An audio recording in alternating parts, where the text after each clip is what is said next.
Salam sehat untuk kita semua. Kita berjumpa lagi di Perspektif Haris Turino dan bersama tuan rumahnya tentunya Mas Haris. Semangat, sehat.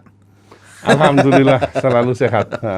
Teman-teman, dengan segala kerendahan hati kami juga menyampaikan empati dan juga simpati serta rasa duka yang mendalam atas bencana yang terjadi erupsi Gunung Semeru yang beberapa hari ini menjadi pusat perhatian dan juga menjadi ikhtiar kita semua ya Mas ya. Semoga para korban juga semua bisa tertangani dengan baik dan seluruh perangkat yang menanggulangi juga fokus untuk memberikan pemulihan untuk masyarakat di sana. Dan teman-teman, kami izin membuka masker terlebih dahulu dan semoga Indonesia tetap sehat, segera pulih dari pandemi dan terhindar dari gelombang yang ketiga ya Mas ya. Amin. Monggo Mas, monggo. Matur suwun. Sami-sami. Bagaimana dengan cuaca dingin belakangan ini Mas? Asik. Iya memang kita sudah masuki musim hujan ya, tapi kita kemarin dikejutkan ya bencana di Lumajang luar itu ya. Biasa itu. Jadi semoga kita turut berduka cita yang pertama, dan tentu saja semoga penanganannya bisa cepat ya. Masih beberapa korban belum berhasil dievakuasi. Betul. Sehingga ya Indonesia janganlah terus-menerus dilanda oleh bencana. Itu jadi harapan kita semua tentunya rekan-rekan semua bahwa walaupun dalam situasi yang sangat sulit dan situasi yang sangat memprihatinkan, nilai gotong royong kita nggak boleh luntur ya Mas. Itulah hebatnya kan, Indonesia, yes. Ya, jadi gotong royong kita, saya dapat informasi tadi sambil perjalanan ke sini juga antusiasme masyarakat di Lumajang itu dalam radius yang terdekat pun mereka bahkan sampai kewalahan menerima bantuan makanan siap makan, Mas. Betul. Untuk bantuan makanan dan obat-obatan rasanya memang wujud kegotong royongan ya. Betul. Dan itu memang waktu Bung Karno menggali itu asalnya dari Indonesia. Itulah wujud dari gotong royong yang sebenarnya gitu loh. Iya. Jadi itu intisari yang harus kita terus pertahankan, kita lestarikan sebagai budaya di luhungnya kita. Yes. Nah, berbalik ke obrolan kita di episode ke-13 ini. Semoga jadi episode hoki ya, yang viewersnya banyak, likesnya banyak, subscribernya nambah banyak. Nah, kita hari ini teman-teman akan mengobrol dan bercerita soal diskusi sebetulnya kayak pertemuan perdana Mas Haris ya secara formal sebagai anggota DPR bersama menteri ya, atau yang kedua ya? Kalau bersama menteri ya yang pertama rapat kerja pertama. Rapat kerja yang pertama ya. Yes. Jadi memang menarik sekali nih. Jadi sebagai pendatang baru, sebagai cahragilnya Komisi 6 ternyata ini bikin berisik katanya. Nah, ada gerangan apa Mas yang kamu lakukan sampai gitu akhirnya ya? menjadi mungkin mengusik juga perasaan beberapa orang. Kira-kira itu ada cerita apa Mas? Jadi tidak ada yang bikin berisik ya. Saya memang menjalankan tugas konstitusional saya, Mas Angga. Jadi sebagai anggota DPR yang kebetulan ditempatkan di Komisi 6, kita kan punya mitra kerja di Komisi 6. Betul. Ya, Menteri BUMN, kemudian Kementerian Investasi, Kementerian Perdagangan dan UKM. Jadi ada 4 kementerian yang menjadi mitra kerja kami di Komisi 6. Dan tugas kami tentu ada 3 kan. Fungsi legislasi, kemudian fungsi pengawasan dan fungsi anggaran. Nah kemarin minggu yang lalu ya yang kita jalankan adalah fungsi pengawasan. Ya. Nah tentu fungsi legislasi juga kita jalankan Mas Angga. Sekarang kita sedang mempersiapkan ya RUU BUMN. Karena kita tahu ya Undang-Undang 19 tahun 2003 kita anggap ya sudah usianya hampir 20 tahun ya. Perlu mendapat penyegaran juga. Perlu mendapat penyegaran dan ini menarik Mas Angga. Kalau Mas Angga cermati ya di undang-undang ini, pembahasan RUU ini ada paling tidak ya 2 hal yang sangat strategis Mas Angga. Ya. Yang pertama adalah definisi dari BUMN itu sendiri. Ya, menurut Pasal 1 angka 1 undang-undang yang lama ya, jelas dinyatakan bahwa yang namanya BUMN adalah badan usaha yang seluruh atau sebagian besar modalnya dimiliki oleh negara. Jadi pemilik melalui penyertaan langsung yang berasal dari kekayaan negara yang dipisahkan. Itu definisinya. Sementara kalau lihat di angka 10-nya, definisi dari kekayaan negara yang dipisahkan adalah kekayaan negara yang berasal dari APBN. Ya. Dan kemudian dijadikan penyertaan modal. Nah ini menjadi isu yang menarik Mas Angga. Karena kalau ini adalah kekayaan negara yang dipisahkan, maka ketika terjadi salah kelola, ya sehingga muncul kerugian, maka ada kerugian negara. Nah, kalau ada kerugian negara, maka dampaknya adalah bisa dikenakan Undang-Undang Pemberantasan Tindak Pidana Korupsi ya. Undang-Undang nomor 20 tahun 2001. Berarti bisa mampir Kuningan lah Nah, ya. itu ya bukan cuma Kuningan kan, bisa tetapi ya. juga Trunojoyo, bisa juga Atau Gedung di Bundar, sisi Gedung ya kan? Bundar atau di mana lah ya. Nah, ini menjadi hal yang menarik ya. Isu ini, perdebatan mengenai hal ini masih berlangsung dan cukup ketat ya di pembahasan RUU ini. Yang kedua adalah muncul usulan ya untuk mengatasi hal ini dibentuknya satu lembaga pengelola BUMN. Ya. Setingkat badan, setingkat kementerian, setingkat itulah Mas Anja. Satgas, setingkat itulah. Jadi badan ini nanti posisinya di mana sih? Tanggung jawabnya sejauh mana, dan dia bertanggung jawab apakah langsung pada presiden, apakah kepada menteri BUMN atau kepada menteri keuangan. Ini yang masih kabur. Ya, kemudian tugasnya, apakah dia hanya bertindak nanti hanya sebagai holding, seperti kasusnya Temasek ya, atau dia juga di operasional sampai ke restrukturisasi, kemudian ya aksi-aksi korporasi yang lain di bawah badan ini yang masih menjadi perdebatan, Mas Angga. Bisa tumpang tindih juga ya antara menteri BUMN, wamen semua juga akhirnya. Itulah yang kami masih soroti. Bisa kayak ngobrol di warteg nanti Mas Bedul. Kita ngerjain milih telur aja lama nanti. Iya, jadi ini yang masih menjadi dua isu strategis ya di dalam RUU BUMN. Dan itu adalah fungsi kita sebagai fungsi legislasi. Nah, yang saya jalankan minggu lalu itu fungsi pengawasan. Ya, kita menjalankan rapat kerja ya, raker dengan Menteri BUMN. Kemudian sore harinya kita menjalankan RDP dengan Dirut Antam. Secara esensial sebetulnya setelah tadi isu yang nanti isu soal dua esensi yang sedang perdebatan tuh nanti kita akan dalami lagi ya Mas, karena itu masih dalam proses pembahasan teman-teman. Jadi Mas Haris hari ini memberikan kasanah bahwa ada dua hal yang substansial terkait badan pengelola BUMN, pengelola lembaga atau apalah formatnya, badan pengelola BUMN. Terus kemudian masalah potensi tanda petik kerugian negara itu akan menjadi sorotan yang sangat menarik menurut saya. Tetapi masyarakat, teman-teman, para pencinta perspektif Haris Turyo juga pengen tahu sebetulnya dasarnya bedanya raker sama RDP itu bedanya apa? Sama-sama rapat kan? Sama-sama rapat, sama-sama nanya, sama-sama diskusi. Apakah ada perbedaan tingkatan atau perbedaan fungsi atau tujuannya seperti apa? Iya, jadi kalau biasanya di raker itu mengambil keputusan. Jadi raker itu biasanya dengan menteri. Ya, sedangkan kalau RDP itu dengan eselon 1-nya. Dengan eselon 1-nya, dengan direksi BUMN, itu namanya RDP. Nah, kalau bukan dengan direksi BUMN, tapi dengan ormas dan segala macam, yang kemudian kita undang datang ke DPR untuk membahas satu tema tertentu, itu namanya RDPU, ada umumnya, rapat dengar pendapat umum. Nah, sedangkan kalau bukan DPR RI yang mengundang, itu kita gunakan nama audiensi.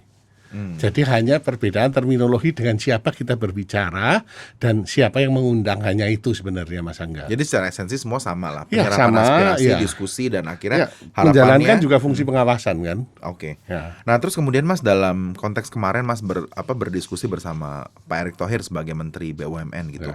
Kira-kira pembahasan apa aja sih Mas yang menjadi highlight kemarin dalam rapat kerja tersebut? Ya, yang saya angkat itu ada 4 hal Mas Angga.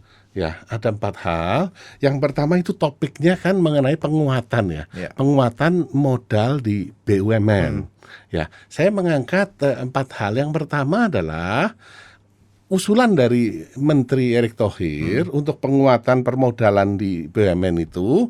Erick Thohir mengusulkan 2 hal. Yang pertama adalah right issue dan IPO. Ya, IPO yang sudah dijalankan adalah Mitratel. Yang baru-baru ini dan kinerjanya kita tahu tidak istimewa.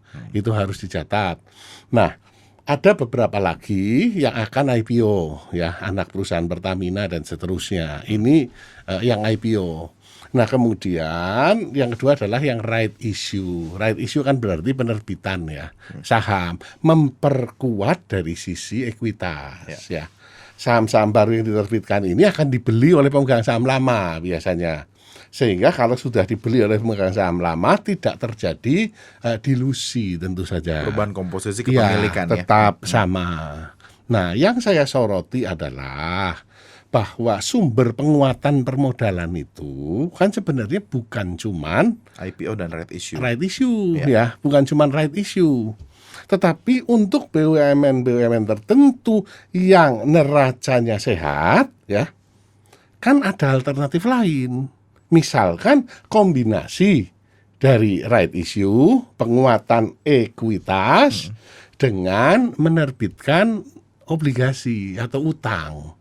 Ya, dengan komposisi yang ideal antara penguatan ekuitas dan penguatan penambahan utang, maka nilai perusahaan akan meningkat drastis. Ya, dan tentu saja Mas Angga, setiap modal itu kan ada biayanya, Mas Angga. Betul. Kita tahu kan kalau kita akan berusaha ya, maka kan sumber permodalan itu kan pertama dari ekuitas. Ya, tentu ada biayanya di situ. Karena waktu saya menaruh duit, kan saya berharap ada return, ya ada hasil kepada saya. Nah, itu dari sisi ekuitas. Yang kedua, kalau utang juga ada biayanya, yaitu bunga yang kemudian bisa dikurangi dengan teks kan. Ya. Nah, sehingga kemarin saya menyoroti kenapa pilihannya hanya right issue itu. Soalnya kan juga publik kan kadang-kadang makin alergi dengan terminologi utang loh Mas. Karena kan obligasi kan penerbitan hutang. Ya. Walaupun memang secara teknis itu jauh lebih rasional sebetulnya. Karena memang neracanya bagus kok, kebutuhannya ada, aksi korporasinya jelas mau ngapain. Ya. Misalnya itu kan lebih terukur gitu. Tapi akhirnya Mas Haris bagaimana memberikan penjelasan kepada teman-teman yang mendengar diskusi kita ini, kok panjenengan nyeleneh gitu dari sarannya menteri loh ini, bahwa dia pengennya IPO sama right issue. Walaupun di sisi ini saya juga mau men-challenge juga sebelum kita pindah ke topik berikutnya, apa nih jalan untuk masuknya orang baru atau penumpang baru lewat IPO gitu. Kita berpikir IPO kan? Masuk akal ya, penggalangan dana publik itu masuk akal lah menurut saya. Kalau memang membutuhkan dana dalam jumlah yang cukup besar ya. Nah, tetapi persoalannya adalah Mas Angga, kenapa sih saya munculkan ide utang? Tadi hanya khusus kepada BUMN yang neraca keuangannya bagus, sehingga dia masih punya kapasitas berhutang. Kita masih ingat di pembahasan sebelumnya Mas Angga, ya berhutang untuk hal-hal yang produktif adalah hal yang bagus, akan meningkatkan nilai perusahaan. Gitu Mas Angga. Jangan ngutang buat bayar gaji ya Mas. Nah, ya itu Mas Angga. Jadi memang kan kalau BUMN kan sumber pendanaannya yang pertama tentu PNM ya. Itu tidak bisa dihindari kalau yang sifatnya penugasan seperti kita tahu PNM yang terbaru ya, Waskita dan seterusnya. Betul. Ya. Itu sumber pendanaan. Juga penjualan aset perusahaan. Waskita kan beberapa ruas tol akan dijual. Betul. Ya. Jadi bukan menjual BUMN-nya loh. Nah. Ya, aset-aset yang dia kelola yang memang dibangun untuk kemudian dikelola oleh swasta. Ya, itu dijual sebagian ya. Kemudian tentu tadi IPO ya, menerbitkan saham dan hutang. Selama untuk kegiatan yang produktif itu biaya modalnya, cost of capitalnya itu lebih rendah. Itu seperti itu Mas Angga. Jadi untuk teman-teman semua menyaksikan program ini juga nanti jangan cuma ngelihat Twitter yang singkatnya MS ya biasanya. Mama saya Didu tuh biasanya tuh suka memberikan pelintiran-pelintiran karena sebetulnya ada banyak hal yang bisa kita lihat bahwa BUMN kita juga beberapa neracanya juga bagus gitu. Jadi memang masih punya ruang ya Mas ya. Masih punya ruang dan itu kan harus dimanfaatkan. Paling tidak kombinasinya ideal lah. Kombinasi antara modal jangan kebanyakan. Kalau modal terlalu banyak tadi cost of capitalnya rendah sehingga value of the firm-nya, nilai perusahaannya tidak bisa maksimal. Betul. Tapi juga utang jangan terlalu banyak Mas Angga. Nah. Ya kalau utang terlalu banyak tentu risiko bisnisnya yang meningkat. Betul. Ya. Dan nanti di keuangan dikenal ada financial distress dan seterusnya. Nah, itu adalah isu pertama kemarin yang saya soroti ketika rapat kerja dengan Menteri BUMN. Ya, saya juga menyoroti isu yang kedua, Mas Angga. Ini menarik ya, yaitu tentang kimia farma. Ya. Ya, Kimia Farma kita tahu lah, apotek Kimia Farma kan ada di mana-mana. Jaringannya nasional. Yes, ya. Jadi Kimia Farma punya kompetensi ya di distribusi kefarmasian. Dan itu terbukti profitable. Ya. Nah, di dalam holding Farma yang di bawah Bio Farma itu, Kimia Farma mendapatkan satu penugasan baru, yaitu untuk memproduksi bahan baku kimia obat. Ya. Bahan baku kimia obat ini total berbeda, karakternya total berbeda. Ya, bukan seperti perusahaan farmasi biasa. Ini di hulu kefarmasian yang lebih dekat dengan industri kimia sebenarnya. Ya, dan di industri ini punya karakteristik yang menarik, marginnya itu kecil. Karena volumenya yang dikejar. Iya, volumenya besar sekali. Ya, akibatnya apa? Tidak bisa hanya mengandalkan pasar Indonesia. Paling tidak harus ASEAN atau dunia. Nah, selama ini kita tahu apakah Kimia Farma punya kapabilitas untuk mengelola ya satu bisnis baru ya yang total karakteristiknya berbeda. Ya. Ini yang saya soroti. Idenya mulia, 95% bahan baku obat Indonesia masih impor. Betul. Ini sebagai pengganti impor, idenya mulia. Tetapi kalau memang diarahkan ke sana, ya kapabilitasnya ditata, mulai dipersiapkan. Ini yang pertama. Yang kedua adalah isu limbah. Ya, industri hulu ini, hulu kefarmasian, ini limbahnya banyak sekali masyarakat, dan isunya adalah pencemaran limbah. Sementara presiden di mana-mana kan selalu ngomongnya green. Ya. Di luar negeri, di India kita lihat contohnya di Cina ya. Industri-industri seperti ini dikumpulin menjadi satu. Di satu wilayah. Di satu wilayah ya sehingga pengelolaan limbahnya lebih efisien. Nah, ini kan jadi hal yang menarik, Mas Angga. Ya, kalau memang ditugaskan, ya jelas time frame-nya kudu jelas. Pembangunan kapabilitasnya untuk mengarah ke sana harus jelas ya. Jadi bukan hanya penugasan saja. Kira-kira berapa tahun ya, Mas? Kalau dalam terawangan Mas Haris untuk mempersiapkan ini? Iya, kalau tahunnya tergantung sejauh mana ya komitmen yang akan diberikan ya untuk penugasan ini, karena ini kapabilitas yang total berbeda. Waktu itu Menteri Erick Thohir ngomong Kimia Farma sudah memproduksi obat. Iya, memproduksi itu meracik. Ya, betul. Ini membuat bahan bakunya, ekstraksi kan. Ya, hal yang total berbeda. Ya, itu kemarin kita soroti dan saya sampaikan ini saya membutuhkan jawaban tertulis. Ya. Nah, kemudian yang menarik lagi Mas Angga, bagian yang ketiga, ya, saya sepakat dengan langkah Menteri BUMN bahwa BUMN ini harus disehatkan. Jumlahnya terlalu banyak sehingga BUMN dikecilkan menjadi 40. Ya. Ya. Dan anak-anak, cucu, cicit perusahaan ya yang tidak produktif dan hanya membebani BUMN-nya, ya dipangkas. Mas Angga kaget nih, ada BUMN hebat ya, yang cucunya itu perusahaan laundry. Nyuci seragam kan? Ini ada Mas Angga, klinik kecantikan juga ada. Wow. Nggak ada urusannya dengan core bisnisnya. Ya, dan ya kita tahu kecil sekali penjualannya. Ini kan tentu perlu ditata. Yang seperti ini ditutup, sepakat saya. Karena tidak semua harus diurusi oleh negara. Kalau Mas Angga lihat ya, pasal 33 ayat 2, cabang-cabang produksi yang penting bagi negara dan menguasai hajat hidup orang banyak dikuasai oleh negara. Jadi tidak semua memang. Mungkin cuci gosok juga kali Mas. Itu hajat hidup kita itu kalau nggak ada baju. Jadi yang tidak menguasai hajat hidup orang banyak, ya partisipasi dari swasta. Kalau semuanya dikuasai negara, menjadi negara sosialis. Betul. Ya kan? Partisipasi masyarakat dilibatkan. Nah, ini untuk yang kecil, Mas Angga. Nah, yang gede seperti apa? Ya, yang gede tentu harus didukung oleh negara. Ya.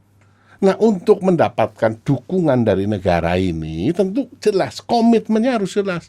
Negara berpihak. Ini clear sekali. Dan ini common practice, Mas Angga. Mas Angga lihat di Jepang ya. Industri otomotifnya seperti apa pemerintah Jepang dalam melindungi industri otomotif? Iya, dengan insentif macam-macam yang dia berikan. Korea, betul. Cina apalagi, ya itu udah ngomong. Dari mulai handuk sampai rice cooker diproteksi sama dia semuanya. Nah itu, jadi yang seperti ini kan roadmap-nya harus jelas, ya. Dan tentu perlu dukungan politik. Urusannya dengan fulus, dengan anggaran. Nah, dukungan politik apa sih? Tentu ini kudu dikomunikasikan dong dengan kita. Ya, kalau enggak tentu akan bermasalah nantinya. Ya. Dan yang terakhir, Mas Angga, yang saya ungkap adalah banyak karyawan ya di PTPN 9. Itu di daerah mana, Mas? PTPN 9 itu di daerah, kebetulan sebagian dari di dapil saya. Oke. Ya. Itu yang pensiun 2018 sampai 2021 belum mendapatkan haknya sesuai dengan aturan yang ada. Ini hak pensiun atau hak pensiun ya, jaminan tunjangan hari tuanya belum keluar itu. Mereka sudah berusaha negosiasi dengan direksi, sudah mengirim surat kepada holding PTPN 3 kan, holdingnya, bahkan sudah mengirim surat kepada Menteri BUMN 22 Juli 2021. Belum ada tanggapan. Nah tentu ya saya sebagai wakil rakyat ya tentu menyuarakan ini. Ya Menteri BUMN, Saudara Menteri, ya ini ditangani karena ini menyangkut rakyat. Itu 4 hal, Mas Angga, yang saya ungkap. Apa perlu dipanggil, Mas, menterinya untuk menyelesaikan? Nah kan sudah. Panggil lagi apa, Mas? Kita panggil ke studio sini apa? Kita ajak ya. Karena pada akhirnya betul sih bahwa kadang-kadang itu cukup menyakitkan ya, ketika misalnya kayak contoh tadi poin yang keempat yang paling saya pengen soroti, sebetulnya masa kerja seseorang di sebuah perusahaan kan juga sampai pensiun kan sudah panjang ya. Jadi itu sudah hak dasar harusnya tanpa harus meminta. Betul. Itu cukup memprihatinkan sekali sih, Mas, sebetulnya. Ya. Jadi memang bila ada pemikiran atau aspirasi juga mungkin kalau terkait memang penugasan Mas Haris, kalau misalnya pengen cerita ya di kolom komentar boleh, ataupun nanti kita juga mungkin menyediakan channel email atau apa yang untuk bisa dikirimkan untuk menyampaikan aspirasi. Jadi don't worry teman-teman, kita akan coba terus kawal kalau memang ada hal yang relevan dan memang bisa didorong melalui penugasan Mas Haris. Dan kemudian, Mas, terakhir ini dalam beberapa minggu ini banyak sekali diskusi juga, tadi kan seperti kita bilang bahwa untuk kayak IPO segala macam adanya penumpang gelap dan sebagainya ceritanya. Nah, ini ada prasangka yang cukup menarik bahwa Kuala Namu dijual katanya. Ini bandara yang sempat menjadi favorit di route-nya BUMN nih, Mas. Yes, katanya ada yang harus dimampirin di Medan, ada yang di Sumatera Utara. Akhirnya katanya dijual sama operator yang memang katanya sudah punya jaringan di Eropa katanya. Banyak diskursusnya katanya mereka akan membawa traffic, mereka membawa expertise, mereka akan memberikan investasi. Apakah betul dijual yang pertama, dan kemudian apakah ada tujuan yang lebih mulia di balik kerjasama ini, Mas? Ya, ini kembali lagi, ini masalah komunikasi. Ya, kita tidak mendapatkan informasi yang jelas ya dari Kementerian BUMN. Sehingga ketika kita ditanya oleh media, kita juga bingung. Awalnya bingung, kok Kuala Namu dijual? Ya, sehingga kita minta penjelasan yang clear tentang hal ini. Ya, ternyata setelah dijelaskan dengan bening, ya tidak ada yang dijual, Mas Angga. Ya, tidak ada yang dijual. Yang benar adalah jadi ada kerjasama operasi antara ya Angkasa Pura II, karena Kuala Namu di bawah AP2. Ya, dengan satu perusahaan konsorsium India dengan Perancis, namanya GMR. Ya, nah GMR ini adalah memang pemain bandara. Dia mengelola banyak bandara. Contohnya adalah bandara di Delhi, bandara di Hyderabad ya. Kemudian bandara Kreta di Yunani dan beberapa bandara-bandara yang lain. Ini memang operator besar di bandara. Ya, ini jadi GMR dengan Angkasa Pura II ya, bekerja sama kemudian membuat satu joint venture perusahaan. Namanya Angkasa Pura Aviasi. Nah, perusahaan Angkasa Pura Aviasi ini yang mengelola Bandara Kuala Namu selama 25 tahun. Itu. Tetapi kepemilikannya tetap milik Indonesia, milik Angkasa Pura. Berarti ini sahih ya, berarti tidak Sahih. dijual ya Mas? Tidak ada penjualan. Ya, hanya komunikasinya kan kudu benar. Ya. Dan di dalam Angkasa Pura Aviasi ini kita masih dominan, kita 51%. Ya. Nah, penandatanganan ini rencananya di akhir Desember, isunya tanggal 23. Desember akan ditandatangani. Nah, begitu ditandatangani ya, kita dapat duit sebenarnya. Angkasa Pura dapat duit kira-kira 1,5 triliun ya. Lumayan loh. Ya, upfront payment 1,5 triliun untuk ya perbaikan banyak bandara lain di sekitarnya juga perlu boleh. banyak Mas perbaikan sih. Kelamaan nggak dipakai ya. Jadi pasti ada aja yang rusak tuh. Ya. Nah, kemudian dalam 3 tahun kita juga akan dapat dana cukup besar Mas Angga. Dari data yang saya punyai itu sekitar 3 triliun. Ya, kalau 3 triliun ini adalah untuk perbaikan fasilitas Kuala Namu. Runway-nya sekarang cuma 1, ya. Ini perlu diperpanjang. Akan dijadikan 2 runway di sana.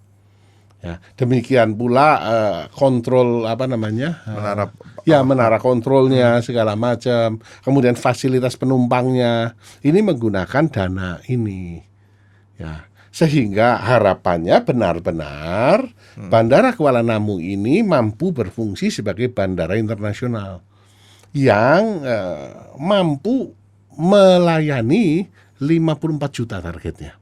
Dalam 25 tahun itu 54 juta per tahun. Ini setara dengan Soekarno-Hatta saat ini. Ya, Soekarno-Hatta saat ini bukan ketika Covid tentu. Kalau ketika Covid kan kosong. Kalau sekarang sih bisa lari-lari kita. Nah, sekarang penumpang yang dilayani hanya 1,5 juta. Yang di Kuala Namu ya existing. Yang di Kuala Namu. Nah, 54 juta ini dari mana? Orang semua ini, ya kan? Iya. Apakah ada lahiran selama 25 tahun ngejar 54 juta? Harapannya Mas Angga, harapannya adalah penumpang-penumpang dari Asia Selatan. Ya, itu dari India, dari Pakistan, dari Sri Lanka, ya, bisa menjadikan Kuala Namu sebagai hub untuk transit misalnya. Ya, untuk transit dan seterusnya, mau ke Australia ya di situ. Berhentinya. Kita bersaing dengan Singapura. Nah, ya, kita bersaing dengan Kuala Lumpur misalnya. Harapannya adalah seperti itu. Sehingga sebenarnya ini sangat menguntungkan. Jadi panjenengan memberikan dukungan bahwa ini adalah satu keputusan strategis yang baik untuk Kuala Namu. Yes. Ya. Nah, persoalannya adalah komunikasinya harus ditata sebenarnya dari awal. Ya, kita sendiri yang di Komisi 6 saja bingung, apalagi warga. Sehingga ya wajar kalau muncul buzzer misalnya. Ya, muncul kemarin isu bahwa ini dijual Kuala Namu. Tapi Mas Angga ada satu hal Mas Angga yang perlu dicatat ya. Hal-hal seperti ini nih. Ya, bahwa nantinya mendatangkan sekian ya, mendatangkan sekian. Ini kudu dicatat, kita punya pengalaman buruk soal ini. Mas Angga ingat kasus pelabuhan sekarang. AP. Ya. Ya, bukan dong. Pelindo. Ya, Pelindo. Nah, di pelabuhan kan sama, Jakarta International Container Terminal, JICT. Ya kan? Dulu isunya adalah bahwa JICT ini ya kita mengelola peti kemas. Ya. Nah, kita tidak punya kapabilitas. Maka untuk meningkatkan kemampuan dikelola oleh pemain besar ya, Hutchison Port Holding. Ini adalah rajanya pengelola peti kemas di pelabuhan. Sehingga nantinya ya ini mampu menyaingi negara seupil tadi Singapura. Ya, punya kemampuan yang seperti itu. Nah, setelah ditandatangani dan sampai akhir dari masa kerja operasionalnya mendekati akhir, ya nggak ada itu. Nggak ada Bahwa hasilnya. Indonesia mampu menggantikan Singapura, punya kapabilitas efisiensi seperti Singapura, cuman Cerita aja. cerita indah. Ya. Bahkan sebelum berakhir Mas Angga, sudah diperpanjang. Saat itu di Pelindo 2-nya Pak Lino ya, 2015 memperpanjang 20 tahun lagi. Dengan satu alasan yang cukup konyol, bahwa kita belum siap. Karena selama ini kita tidak melatih orang-orang kita. Lah. Mamma mia. Ya kan? Kelas direksi internasional loh katanya. Inilah jadi harapan saya ya, hal seperti ini jangan sampai nanti terjadi dalam kasus Kuala Namu ya, bahwa 54 jutanya ndak datang ya, cuma naik dari 1,5 juta misalkan menjadi 3 juta, 5 juta tidak ada gunanya. Itu organik, itu organik aja pasti jauh naik. lebih tinggi dari itu ya. Dan ya ini pelajaran yang berharga. Dan mahal. Berharga ya. Terus alangkah lebih baiknya ya setelah kontrak itu ditandatangani dibuka ke publik. Biar aja publik baca Ya, semua publik klausul. mengerti ya, dikasih penjelasan yang bening, mengerti bahwa ini bukan penjualan Kuala Namu itu Mas Angga. Jangan hanya melalui jubir-jubir yang bisa bikin melintir kadang-kadang gitu. Nah, berbicara juga Mas, tadi kan sudah ngomong Kuala Namu, terus kita juga melihat sekarang kan banyak manuver pergantian direksi. Kita lihat belum lama kan dari holding yang Main ID juga si Pak siapa ya? Aku lupa. Si Rombak ya. Ya dirombak kan akhirnya presidirnya gitu, dan kemudian juga ada banyak sekali PLN, kita baru dengar beberapa hari ini juga lumayan mengejutkan, beliau akhirnya undur gitu. Nah itu sebetulnya apakah strategi itu tepat ya? Sedangkan kita melihat kalau kita dimensi politik sebetulnya kan Menteri BUMN ini kan bertugas sampai 2024 lah gitu. Kemudian apakah dengan waktu yang cukup singkat ini merubah atau merombak direksi BUMN itu jadi satu hal yang cukup baik gitu? Atau gimana Mas ya? Gini Mas Angga, jadi ngelola BUMN ya memang tidak mudah Mas Angga. Menjadi direksi BUMN tidak mudah Mas Angga. Lebih mudah Haris Turino menjadi direktur utama di perusahaan Haris sendiri. Ya, perusahaan punya saya sendiri ya kan. Sakarapku mau. Saya tunjuk diri saya sendiri sebagai direktur tentu lebih mudah. Dan memilih tim juga ya, kan? memilih tim dan seterusnya. Nah, menjadi direksi BUMN ini masa jabatannya memang pendek. Tergantung selembar kertas selesai. Ya. Suruh berhenti ya berhenti. Selesai. Nah, yang jadi persoalan adalah gimana dia mau menyusun ya rencana-rencana jangka menengah, jangka panjang. Kalau masa jabatannya katakan Zulkifli ini 2 tahun katakan, ya kan? Demikian pula banyak direksi yang lain punya persoalan yang seperti itu. Ini menjadi satu tantangan Mas Angga. Tapi untuk PLN ya kali ini penggantinya itu orang hebat Mas Angga. Ya, Darmawan itu Prasojo ini hebat nih, harapannya ya PLN mampu menjawab banyak tantangan. Yang paling tradisional tentu elektrifikasi ya, yang sudah 99,3% harus mencapai 100%. Ya, ini karena ini adalah semua harus berhak untuk mendapatkan listrik kan. Iya, itu sudah jadi amanah. Ini satu hal ya. Kemudian tantangan ke depannya ya, keuangannya harus lebih sehat, perusahaannya harus lebih efisien. Ya. Dan berikutnya adalah dari sisi bauran energi pembangkitannya. Ya, ini masih dominan di batu bara. Batu bara, betul. Ya. Padahal kembali lagi isu green dan seterusnya. Iya, energi terbarukan, ya kan? Bahkan nuklir mungkin di suatu hari nanti kita akan bisa menyambut teknologi itu. Ya, juga perubahan landscape di bisnis. Munculnya electric vehicles ya. Ya.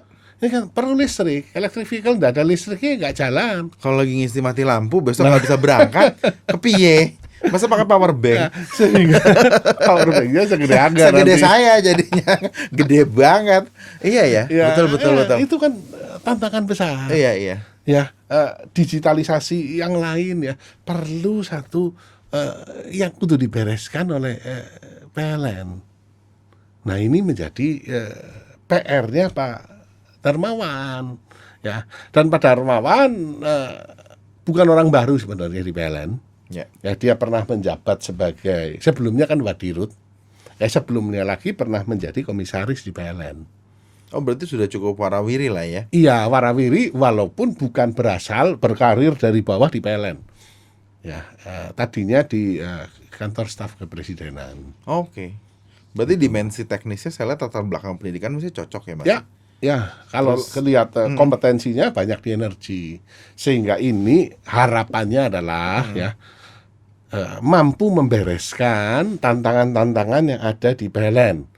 Supaya perusahaan ini bukan seperti yang teman saya sering katakan, BUMN jangan menjadi perusahaan yang parasitik. Nah, Itu. jangan jadi benalu Iya. untuk APBN. Ya, nah ini kudu ditata dan harapannya dia mampu. Kita doakan ya. Kita doakan. Semoga awet duduknya di situ, hasilnya bagus, kita nggak biarpet atau kayak dulu tiba-tiba ada putus jaringan Jawa Bali. Dulu saya ingat sekali dulu ada direktur PLN perempuan ya, yang memang jodoh banget ya Mas, baru jadi PLT kok langsung babak belur. Terus Mas, terakhir sebelum kita menutup diskusi kita, sebetulnya kan nahkodanya BUMN ini kan perlu fokus ya. Sebetulnya dia adalah juru yang mengarahkan harus punya fokus, punya konsistensi dan juga integritas. Tantangannya berat sekali karena nih uang yang maha besar ribuan triliun, mungkin bisa sampai ribuan ya, puluhan ribu triliun. Iya kan di dalam itu. Nah, cuman sekarang mungkin dimensi politik kan jadi semakin kental gitu, dan akhirnya dia mungkin punya agenda-agenda yang lain. Kita indikasikan demikian. Karena kita ngeliat contoh deh Mas, kalau saya ngomong ATM lagi takutnya terlalu bilang ATM lulu gitu. Tapi kalau kita ke Cipali misalnya, kita mampir ke rest area, oh itu billboardnya sudah banyak itu, katup pantangan di depan gitu ya. Tiba-tiba muncul ada wajah Menteri BUMN kita Pak Erick Thohir gitu. Sebetulnya apakah nanti ini menjadi satu indikasi yang sebetulnya perlu kita semprit juga Mas? Apakah beliau harusnya fokus deh Mas Erick, karena besar sekali PR-nya dibanding kementerian-kementerian ini, besar sekali tantangannya. Panjenengan gimana sebagai titipan kita di Senayan itu gimana? Jadi waktu saya pulang kemarin dari Tegal kembali ke Jakarta paling tidak saya menikmati toilet gratis yang becek. Nah, becek itu ada air loh Mas, maksudnya kalau kering malah nggak ada air, bingung loh. 2.000 perak ya kan. Gini Mas Angga, kalau saya melihatnya ya ini hak ya. Ini hak dari Menteri BUMN sebagai warga negara. Hak seorang Erick Thohir lah saya ngomongnya. Hak seorang Erick Thohir ya sebagai warga negara Indonesia untuk mengkampanyekan dirinya ya, atau berpartisipasi dalam proses politik. Ya, karena memang undang-undang kan ngomong bahwa dia punya hak untuk dipilih dan dia punya hak untuk memilih. Ya, bahwa kemudian dia mulai mengkampanyekan dirinya itu hak lah. Kalau menurut saya, ini kita harus hormati. Karena kiprah dia juga bukan buruk ya, banyak juga pencapaian yang baik ya Mas. Yang namanya juga usaha Mas. Betul ya, siapa tahu dapat lotre. Ya, tapi kita harus lihat Mas Angga bahwa undang-undang kan menyatakan yang bisa mengusulkan ya untuk presiden dan wakil presiden adalah hanya partai politik yang punya kursi di DPR 20% atau punya suara 25%. Ya, nanti kita lihat aja kira-kira kendaraan politiknya yang akan dipilih mana. Kalau memang punya komitmen di 2024, ini satu hal. Ya, yang lebih penting sebenarnya seperti yang Mas Angga katakan. Ya, pembenahan BUMN ini masih jauh dari sempurna. Masih banyak sekali PR yang harus diselesaikan oleh Menteri BUMN. Itu yang kita, menurut saya DPR RI punya hak untuk menyoroti itu. Mbok yao, orang Tegal bilang betul. Konsentrasi di sini. Ya, karena ini adalah tugas sebagai Menteri BUMN. Bereskan di sini masalah kemudian punya agenda lain, ya itu haknya. Kita tidak bisa mencampuri. Mas Angga juga boleh kalau mau mulai muncul di ATM. Saya bisa, tapi nempelnya manual, Mas. Nah, itu dia, Nanti. cuman penuh. Layarnya penuh. Nanti jadi peyang karena stretch. Karena resolusinya nggak cukup untuk bisa memposisi badan saya. Kira-kira seperti itu kalau dari saya pribadi, Mas Angga. Jadi sebetulnya kita menempatkan harapan yang besar. Kita melihat rekam jejak Erick Thohir sebagai profesional kan sangat baik sebetulnya. Bagus. Jadi, kemarin di rapat juga kompetensi yang dalam menjawab dan seterusnya, kompetensinya cukup bagus. Nah, ini PR-nya masih banyak. Tapi permasalahan BUMN tidak bisa hanya diselesaikan dengan 1-2 aksi dan 1-2 kalimat ya. Ya. Jadi memang perlu ada konsistensi dan kelanjutan juga yang terukur agar BUMN kita lebih sehat. Pada akhirnya ada 2 aspek, penugasan melayani publik dan juga memberikan profitabilitas kepada pemegang saham yang utamanya adalah negara kita sendiri. BUMN sebagai agen pembangunan. Iya. Jadi memang diskusinya akan sangat panjang teman-teman untuk membahas BUMN. Nanti mungkin di episode berikutnya kita bisa ngobrol spesifik tentang beberapa sektor di industri BUMN yang memang menjadi sorotan dan menjadi hajat hidup orang banyak. Jadi kalau teman-teman mau ada usulan, boleh di kolom komentar diberikan mau industri apa atau pengen tahu harga emas Antam sekarang berapa, mungkin Mas Arya bisa ngabarin harganya berapa, stagnan atau gimana. Tetapi pada akhirnya tujuan kita adalah kita ingin menjadi mata dan telinga juga untuk memberikan kritik yang produktif dan juga apresiasi kepada sebuah karya yang sudah diberikan untuk negeri kita. Mas Arya sematur sembah nuwun atas semua pemikiran dan diskusi pada hari ini. Kita akan berjumpa lagi di episode berikutnya. Terima kasih. Assalamualaikum warahmatullahi wabarakatuh. Sehat selalu untuk kita semua.